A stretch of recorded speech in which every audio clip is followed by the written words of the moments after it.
What's going on, Will Freeman, RevolutionaryLifestyleDesign.com, talking to you today about why most financial advice is worthless and how to actually get rich.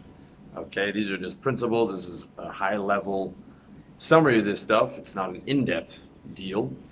But here's the thing, okay? Pre-internet, the problem was not enough information. I was 17 going to the library, reading retirement books and reading Market Wizards about Paul Tudor Jones, the hedge fund manager, okay? Post-internet, the problem now is information overload.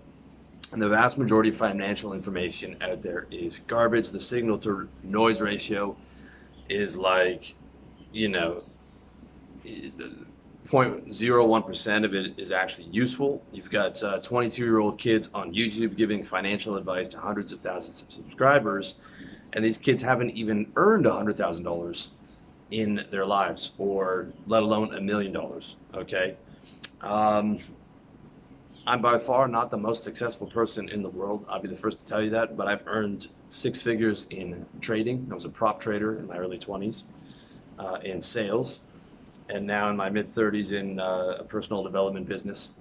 And as a young trader, okay, I had $3 million in buying power, and my best month was 100 grand take home, which is 15 years ago, in US dollars while I was living in Canada. Okay, I was, for a brief period, I was quite successful as a trader. Still, that run is still the most successful run that I've had. Won't be for long, but I can tell you with certainty, no one knows where the market's going. Nobody knows. We used to laugh and make fun of the guys on CNBC all day. The economists would come on. They'd be like, "Well, it's just a temporary correction. We believe that the market should readjust to their forward positions," and talking straight out of their ass. Okay, if they actually knew where the fuck the market was going, they would place bets on it. They would be consistently right, and they would be a trillionaire in no time. Okay, because the snowball and the compound interest of being able to literally take all your money, be right every single time, it would be incredible. Okay, nobody knows, right? And if they know, they're not going to tell anybody. The last thing they're going to do is create an options course and sell it to you online, or sell it to you like they used to do through infomercials. Okay, they're going to keep that knowledge to themselves. You know, just like Ray Dalio is who by far is not, he's not even close to 100% right, but is extremely guarded about the kind of information that he will release to the public. And if he's releasing something, there is a purpose and a point to his communication, and that purpose and point is going to be his own self-interest. Okay, the last thing anybody would do is broadcast that knowledge to millions of people, when that knowledge could make them billions. All right, unless their modus operandi is to get rich off selling the course. Okay, which in most cases that is how things work. Okay, most guys don't get rich off the gold rush. They get rich off selling panhandles in the gold rush, on average. So I can tell you with certainty, no one knows where the market's going. The best in the world are wrong all the time. They're just right slightly more than they're wrong. I was able to make good money on it because the day trading firm I worked with had a lot of leverage, because the guys who started the business went into it with $40 million already, and then they were able to leverage that into a lot of leverage from a brokerage house, because they had very strict controls on us. We were only allowed to lose a certain amount of money per day. We had managers watching us, so we weren't allowed to hold overnight positions. We had lightning fast execution, and we were doing arbitrage things that are not even close to possible anymore. Okay, this was 15 years ago. All that stuff is done by algorithms, and you know, basically we're the last of the cowboy traders. Now it's quants and guys with rocket scientist IQs programming these algos. So even those wins that I had are not possible. Otherwise, I would still be trading. Okay, so that's the reality. And it was like, when I was right, I could predict where the market would go for about 10 seconds to maybe 5 minutes if I was lucky, and that 5 minutes was going to be a big winner. But I was wrong half the time. Okay, I was just able to cut my losses quick due to the discipline that I've been trained in, and been able to let my winners ride, which is the opposite of most human instincts. That takes like a year and a half of going in there every day, getting your head beat in, to you start to realize, like, I have to. If the market doesn't go where I think it's going to go in this 10 seconds, I have to be out regardless. So there was some momentum, there was arbitrage, but none of those options are available anymore. And there is no way I could predict where it would be a year from now, 6 months from now, 3 months from now, even the next day. I couldn't predict the open. Okay, no one can predict that with certainty. You can look back over the last 100 years and say, okay, on average, the S&P has gone up 8%. There's a crash every decade. Moving forward, past doesn't predict the future, but that trend could continue. But okay, that trend was also like the most profitable 100 years in the most profitable empire of all time, the American Empire. Will that continue for another 100 years? I'm sure America will be around. Will that same amount of prosperity in terms of their companies continue? No idea. Okay, no idea. So that's where I'm coming from with it. Okay, if you've been a trader, you'll know that anytime, and when one of my clients was a high-level interest trader, he'll tell you the same thing, right? Nobody knows where this shit's going, let alone the broker, now called the financial advisor. Okay, if anyone would know, it'd be a trader, but it's that's not the game. Okay, so I can tell you with certainty, no one knows where the market's going. The best in the world are wrong all the time. They're just right slightly more than they're wrong. They're right 60% of the time, or they're right 58% of the time, but they cut their losers quick and they let their winners ride. All right. The best in the business: Warren Buffett, George Soros, Ray Dalio, average no better than 20% a year. Okay, so it's not like these guys are getting consistently crazy returns. Yes, the market averages 8%, so 20% is great in comparison to that, but it's not like 2,000% a year. Okay, and these guys blow up all the time. Go back into the 90s and look at long-term capital management. These guys were the rocket scientists, I think, out of Salomon Brothers, and they went out and did their own thing. Thought they knew where the market was going. They had certainty. Fund blew up. Head guy was able to raise more money a few years later, but they didn't know where it was going. Okay, and truth be told, on a long enough timeline, everyone fails. Okay, if Warren Buffett and George Soros and those guys lived to 1,000 years, they'd all go broke. All right. So take certainty off the table, right? We're just trying to get wealthy within this one lifetime and trying to outlive that money. Okay, we want that timeline to end on our grandson or our great grandson, or and have him rebuild that, or maybe longer. But at the end of the day, the best guys are doing 20% a year. Okay, and that 20% didn't make them billionaires. Okay, Warren Buffett's little savings back in 1945 didn't make him a billionaire. What made him a billionaire was beating the S&P by 12% every year, so that he consistently became the best service provider in that niche. And as I keep telling you guys, the three biggest niches in the world for service providers in terms of financial potential are real estate, insurance, and financial services. Financial services being the big one. Hedge fund managers are strictly service providers. Okay, that's their job, and their job is to beat the S&P and take their 20 and 2 in return for doing so. So Warren Buffett is a service provider. Okay, his service is beating the S&P by 12% every year, which is a pittance to a poor person who's got like $1,000 and 20% a year is $200 a year. It's nothing. But to a billionaire, that 20%, that 12% that beats the S&P, that 20% compounded every year is worth an absolute fortune.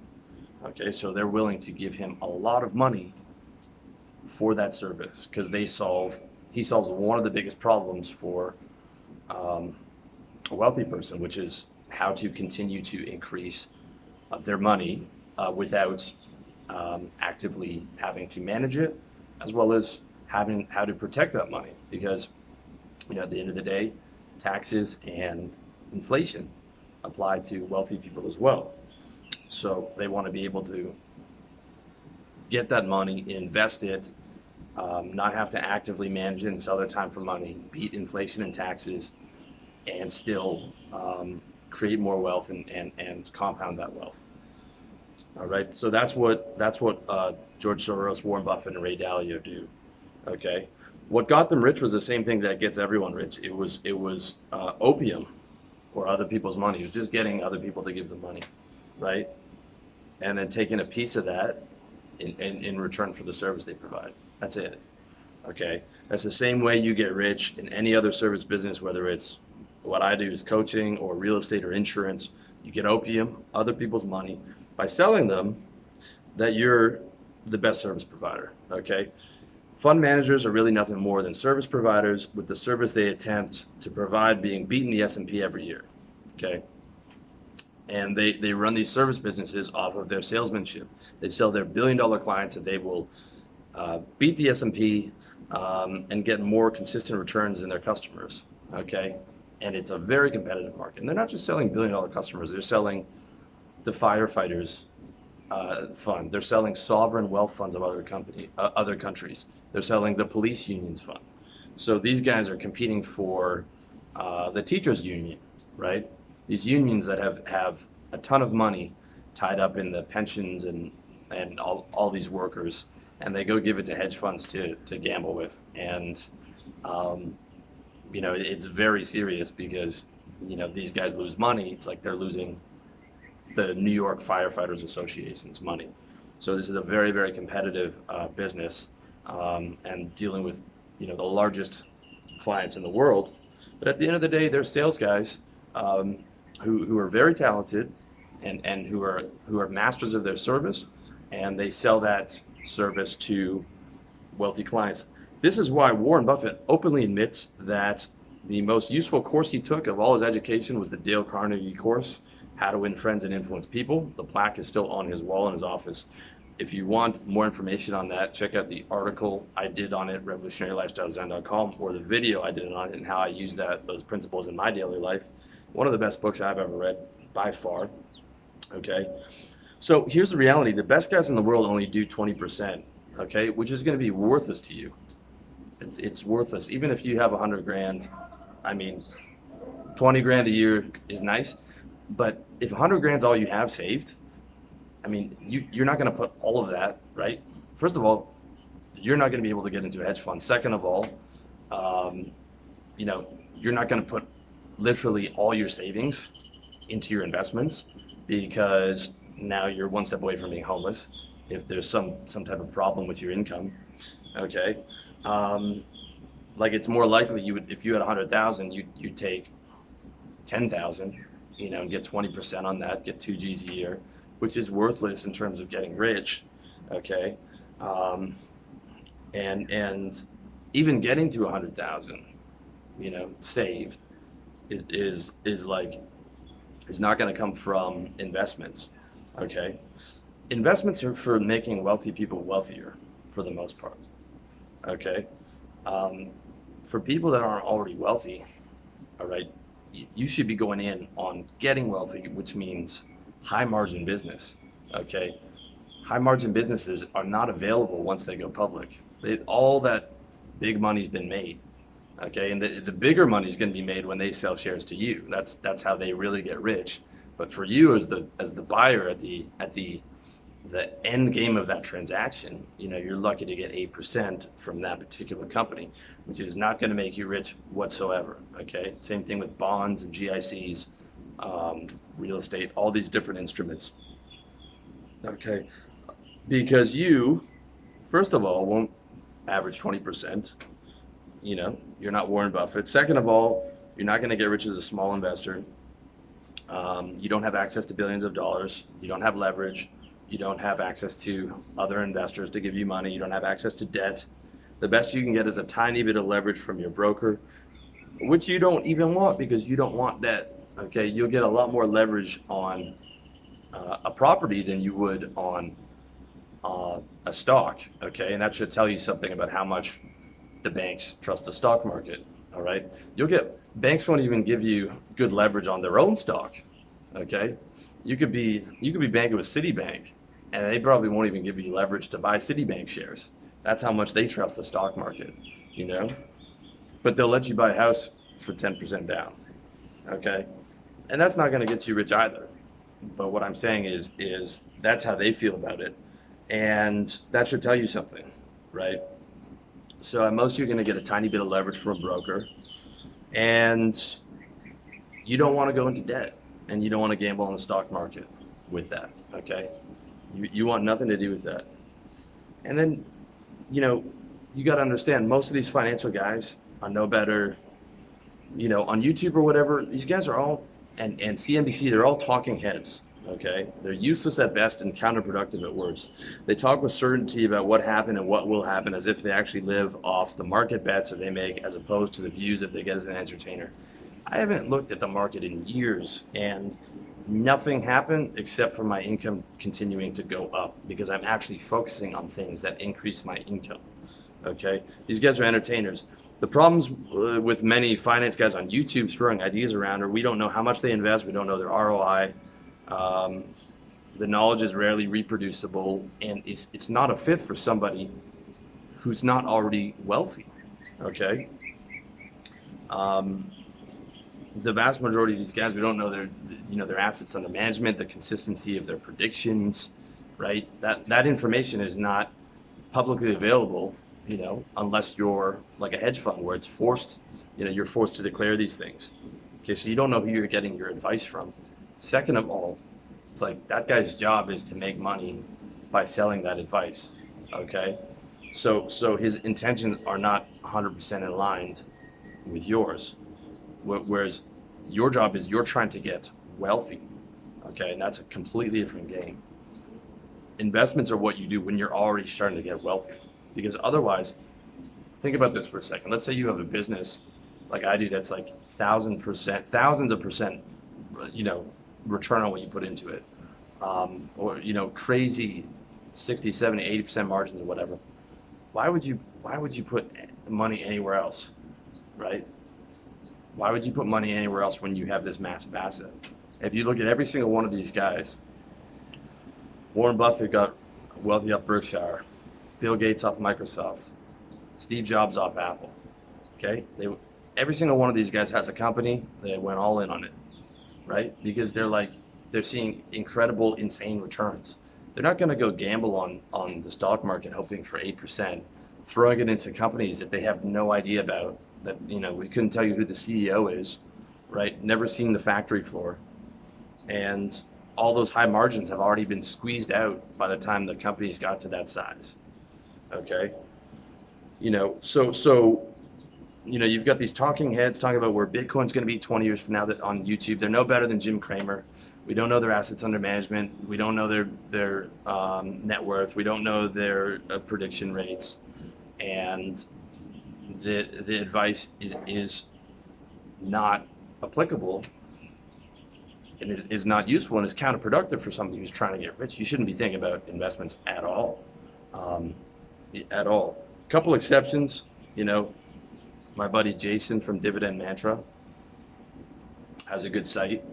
He accumulated a decent nest egg, over 300,000. He lives off dividends. He moved to Thailand to arbitrage his income, and he's able to live off a dividend check every month. His portfolio has been continuing to increase. He shows all the stocks that he has in his portfolio, and so that plan has worked well for him. He's comfortable at that income level, and he's very transparent about it. That is the much more of the exception to the rule. It's also kind of like a different strategy, as opposed to the get rich off your business deal. But that's much more the exception to the rule. Okay, a couple other guys that I like MJ DeMarco. He's telling you the same thing: get wealthy off your business. Does it in a slightly different way than I would say, but I don't agree 100% with anyone. And then build an income tree from stuff like corporate bonds and live off the interest, Or Grant Cardone, again, telling you to get rich from sales. You know, if you do things like him going into a service business and then he's putting it into a real estate fund. Again, I would do things a bit differently than both of those guys, but they're telling you the same thing. Learn sales, get rich off your business. Okay. And that's the reality. Okay. And the other guys you don't want to listen to are these frugal, like save $4 a day guys. They're just perpetuating a poverty mindset. Dude, if that's Starbucks, if not drinking that Starbucks is like a make or break difference for you by the time you're in your 50s and 60s, man, it's going to be a problem. Okay, here's the reality. Like, capitalism is a terrible system. It's the least worst system, you know, if we compare it to the other two options we had over the last 100 years. Okay, but to make it work for you, you have to be aiming for the top 1%. Okay, which is like 100 grand, you know, over six figures, right? First of all, everyone in America, most people in America are top 1% of the world, but you know, top 1% of North America is like over six figures because you're dealing with taxes, you're dealing with inflation, you're dealing with people who are willing to like leverage their whole lives and accumulate a bunch of debt for a house. So housing prices are way more expensive than they would be if everyone was financially literate. So to be able to survive and thrive in this society that we have, and by the way, I'm grateful that I was born into a capitalist society as opposed to, you know, communism or a fascist society, because I've had a shot to be able to get to that level and get that financial freedom. Okay, and you should be grateful as well. But what I'm saying is, like, it's not a whole lot of fun at the bottom as a McDonald's worker, and it's not all the fun as you move up a little bit as an office worker. Okay, to be able to get the freedom and the fun and all the stuff, you know, the kind of lifestyle that you want, you have to get wealthy, and that has to be a major goal. Health, wealth, relationships, lifestyle. So like under your health goals is the wealth goal. You know, without it, you're on the streets. Or, you know, step up is McDonald's. Step up is like 45 grand, 50 grand office job where the government's taking 30% of that check. You know, you're dependent on them. Hopefully Social Security and all that stuff will exist when you retire, but we don't know. So it's rough out there. Like, and the, you know, understanding like money's a major problem to be solved, and putting a ton of effort into it instead of like getting smacked, you know, every week for the next 10 years before you say, okay, I'm really going to devote time to getting this fucking thing solved. All right.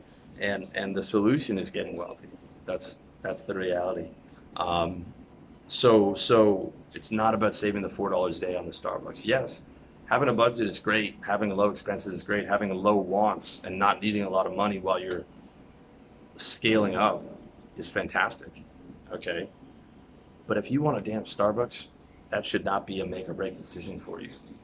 All right. So those frugal, like, guys who are, you know, it perpetuates a poverty mindset. Don't listen to those guys either. You know, listen to stuff that's useful. Budget, stay out of debt. But other than that, you're working on getting your income up. Okay. So the way to get rich is simple. It's get opium. It's get other people's money. Right? That's it. Because you don't have money, so you go get it from other people. And there's four ways to do that. There's adding value. Okay. Well, the first way is theft or force. That's out. Obviously unethical. The other three ways are adding value. You need to learn how to sell to do that. Getting investors. You need to have something of value for that. Or getting debt from a bank. And again, you need something of value for that. So it comes down to having something of value, learning how to sell it, so you get opium or other people's money. So first you learn to master a valuable skill. I've got a list of like 31 six-figure businesses. The biggest ones are the biggest services, highest probability of seven figures are real estate, insurance, financial services. Second, learning and mastering sales. Okay. Third, selling that service to people who need a problem solved. Four, maxing out your margins by selling your service at the highest possible price is called high ticket selling. Okay. For example, my coaching is right now, it's $1,000 a month. That will go up over time. Minimizing taxes. Okay. Everybody's talking about, can tell you about investments. Like if you want to focus on something outside of your business, number one, two, three, four things is minimizing taxes. Okay. And I mean, one of the best ways to do that is expatriating. You can check out my articles and videos on becoming an expat entrepreneur. You can check out my man, Andrew Henderson at Nomad Capitalist. Okay. His advice doesn't come cheap, but you want to do these things at the highest level, minimizing taxes before you even think about investments. Okay. Because otherwise someone's reaching into your pocket, taking 10, 20, 30, 40, 50% of your income. Forget about fucking investments, dude. That negative compound interest is just murdering you, okay? And I'm telling you to do this legally, by the way, right? Tax people are not the people you want to mess with. You do it legally, you do it ethically, but that's a major thing to focus on, okay? And then you dump your profits back into your high margin business. You don't go throwing it away to Wall Street on some businesses you don't know shit about. You throw it back into your business. It's getting you these 1,000% returns. Okay, and then you've got high level options if you get to a certain level to get OPM from investors or from debt from banks. I've got a client that's secured these massive debt deals for his businesses, but that's a higher level of gain. Okay, to be able to get OPM from investors or debt. Also at a higher level, you can potentially expand into other high income flows. Once you've succeeded as an entrepreneur, you've got money, you can afford to pay people and expand your income into other different high margin income flows. You can also get rich off selling products. I talk a lot about service businesses, but I'm trying to give like the highest probability of success for the highest amount of people watching this, because businesses already fail at like 90%. But it's just harder to get rich off products. It's more capital intensive. More inventory, lower margins. Products are better suited for like guys who are already wealthy and successful, right? Like Alex Becker's got his market here or whatever, but he built that up through making his money at SEO and marketing and stuff, and now he's doing the low margin, trying to make 100 million on a low margin, hyper competitive product business, because he already has a lot of funds, a lot of capital to deploy. He already has a team. He already has leadership experience. They can afford to pay people to do all the fucking bullshit for him, as opposed to you trying to develop and code and do all kinds of things yourself without a whole lot of money. Much better to be in a high margin service business to get started. And the other option for selling products, I feel like is if you're not a wealthy, successful entrepreneur, is if like you're an exceptional IQ young guy and you got a shot at like VC money or debt, like you're a young rock star programmer, you've got a great idea like a Facebook or something, and you actually have the IQ to follow through on that, and you actually have, you're located in Silicon Valley, you're in Y Combinator, you've got access to debt, you've potentially got access to these VCs. But otherwise, that to me is a very low probability gambit. There's other products you can sell. Of course, you can sell anything, but I wouldn't do a bricks and mortar business right now. I just think the high margin service business is such a better option to get you wealthy. And then you can do stuff like kind of guru game once you get to these higher levels. Okay. The higher levels are I call them like levels of luxury. But then, okay, you can start worrying about investments, and before I think you even think about appreciation, I think you need to think about wealth protection, like,